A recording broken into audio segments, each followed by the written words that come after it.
ये आकाशवाणी है। अब आप लवली निगम से समाचार सुनिए।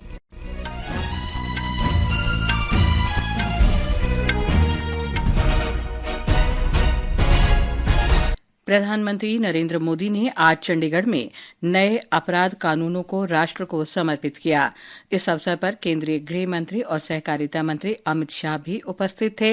प्रधानमंत्री ने भारतीय न्याय संहिता लागू किए जाने पर लोगों को शुभकामनाएं दी। उन्होंने कहा कि ये सच्चा सामाजिक न्याय है। श्री मोदी ने कहा कि देश औपनिवेशिक मानसिकता से बाहर निकलेगा। प्रधानमंत्री ने कहा कि नए अपराध कानूनों का लागू होना उन आदर्शों को पूरा करने की दिशा में एक ठोस कदम है जिनकी परिकल्पना हमारे संविधान में की गई थी।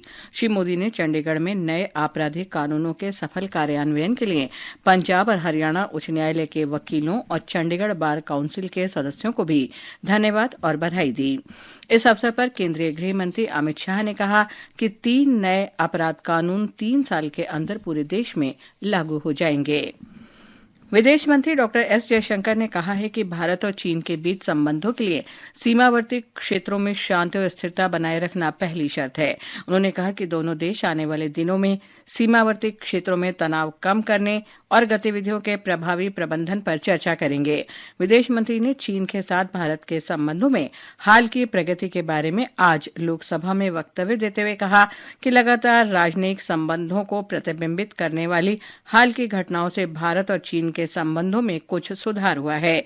उन्होंने सशस्त्र बलों की भूमिका की सराहना करते हुए कहा कि लॉजिस्टिक चुनौतियों और कोविड की स्थिति के बावजूद भारत तेजी से और प्रभावी ढंग से जवाबी कार्रवाई तैनाती करने में सक्षम है।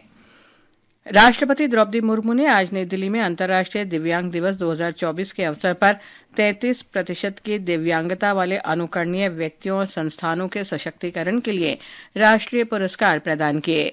राष्ट्रपति मुर्मू ने अपने संबोधन में कहा कि इस पुरस्कार के विजेता समाज के लिए आदर्श के रूप में उभर कर सामने आ रहे हैं। उन्होंने कहा कि इनका अनुसरण करके अन्य व्यक्ति और संस्थान दिव्यांगजनों को सशक्त बनाने की दिशा में आगे बढ़ सकते हैं। सुगम्य भारत अभियान आज अपनी 9वीं वर्षगांठ मना रहा है। इसे सुलभ भारत अभियान के नाम से भी जाना जाता है। इस परिवर्तनकारी पहल का उद्देश्य दिव्यांगजनों के लिए एक सुगम असमावेशी भारत का निर्माण करना है।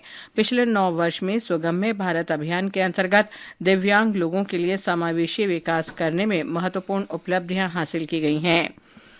संसद के दोनों सदनों की कार्यवाही सरकार और विपक्ष के 5 दिन का गतिरोध समाप्त होने के बाद आज सामान्य रूप से शुरू हुई। लोकसभा राज्यसभा में प्रश्नकाल और शून्यकाल के दौरान सार्वजनिक महत्व के मुद्दों को उठाया गया। लोकसभा में सदन की कार्यवाही जब शुरू हुई तो विपक्षी दलों ने उत्तर प्रदेश के संभल जिले में हिंसा और प्रतिष्ठित व्यापारिक समूह के विरुद्ध कथित रिश्वत के मामले सहित विभिन्न मुद्दों पर विरोध प्रदर्शन करते हुए कुछ समय के लिए वॉकआउट किया। विपक्षी सदस्यों ने उन मुद्दों को उठाने की कोशिश की, लेकिन उन्हें अनुमति नहीं दी गई। अध्यक्ष ओम बिरला ने उन्हें शून्यकाल के दौरान इन मुद्दों को उठाने को कहा।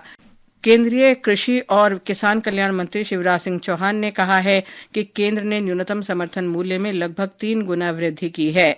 आज लोकसभा में एक पूरक प्रश्न के उत्तर में श्री चौहान ने कहा कि यूपीए सरकार के दौरान चावल का न्यूनतम समर्थन मूल्य 1310 रुपये प्रति क्विंटल था, जिसे बढ़ाकर 2300 रुपये प्रति क्विंटल कर दिया गया है।